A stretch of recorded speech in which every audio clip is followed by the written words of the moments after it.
pas mal cette fait, n'est-ce pas? Ma grand-mère me disait toujours, si on a la tête ronde, c'est pour permettre à la pensée de changer de direction. Et ici, ça tourne tout seul. Regardez-moi ce parc avec tous ces hôtels.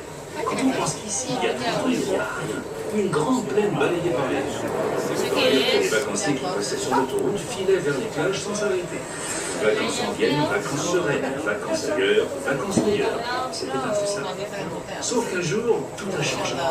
Dans les années 80, René Monory décide de prendre le destin de son département en main. Il imagine un gros coup pour relancer sa terre natale. Un parc d'attractions axé sur les technologies du futur. Le Futuroscope. Et oui, l'un des plus du genre à regarder l'avenir quand d'autres viennent tout juste de comprendre le présent.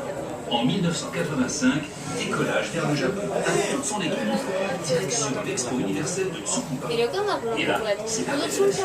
Ils découvrent des images géantes à couper le souffle. Ils comprennent que le futur, c'est les technologies de l'image. Du coup, plutôt que des sushis, ils préfèrent ramener du pays du soleil levant un écran de 600 mètres carrés avec un système pour projeter un film de 30 mètres de haut. Et pour abriter ça, le Kinemax sort de terre, le pavillon en forme de cristal, à côté du lac. Le premier parc d'attractions en France est né.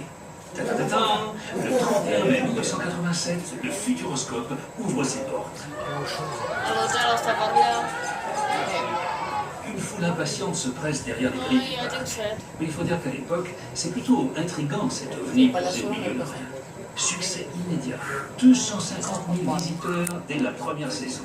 Et ça continue à augmenter pendant des années. Le Futuroscope s'agrandit. En 1996, c'est décidé. Le parc ouvre toute l'année. 2 jours de visite et on dort sur place. Une vraie destination de vacances. Grâce à ça, le Futuroscope fait travailler plein de monde. À l'époque, le parc, c'est comme un aimant. Des gens viennent s'installer autour, des entreprises, des écoles. Plus loin, l'agriculteur vend aussi plus de blé, la boulangère plus de pain, les hôtels plus de chambres. Et puis l'an 2000 sonne, et là, patatras. On se réveille en se disant le futur, il est pas là. Quand est-ce qu'on va conduire des voitures volantes en tenue d'astronaute? Et du coup, on est passé du futur au présent, et on est déçu. Alors le futur, on ne veut plus y croire. On préfère aller visiter des châteaux pour savoir d'où on vient, plutôt que de savoir où on va. Et le Futuroscope en souffre un peu. Action-réaction. Une nouvelle équipe est placée à la tête du Futuroscope et avec elle, le parc change de cap. Les grandes images en regard. Mais en plus, on veut des expériences plus fun, des attractions pour rigoler et vivre des choses nouvelles. Et là, souvenez-vous, le Futuroscope a été inspiré par un voyage à Tsukuba. Et bien là, on recommence. On reprend les valises et on parcourt le monde à la recherche d'innovations technologiques, scientifiques, artistiques. Une fois dénichés, on les ramène ici et on en fait autre chose. Et c'est comme ça que les robots qui peignaient des voitures dans une usine en Allemagne se sont retrouvés ici, en train de danser. On avait aussi de grands talents à participer à la création de nos attractions.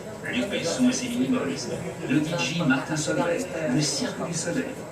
Ah oui, même une brochette de lapin crétin. Bref, bye bye le parc aux images et vive la diversité. Aujourd'hui, vous êtes presque 2 millions de visiteurs qui découvrent le parc chaque année.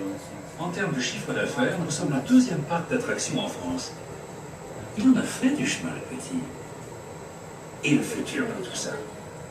Eh bien, comme on ne peut pas le prédire, il y a des créatifs qui ont trouvé la solution. Le futur, ça s'imagine. Oui, et comme il y a des milliards de façons de l'imaginer, eh bien au Futuroscope, on s'inspire des plus grands rêves de l'homme parce que ce sont eux qui feront le monde de demain.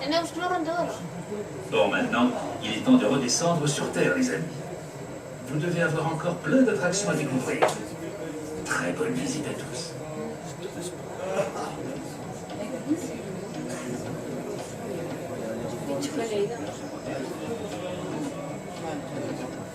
Habla de Chuchi.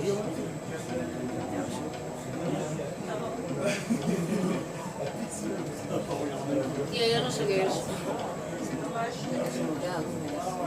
No, dígalo. Ah, es un sistema de bandera de piedras.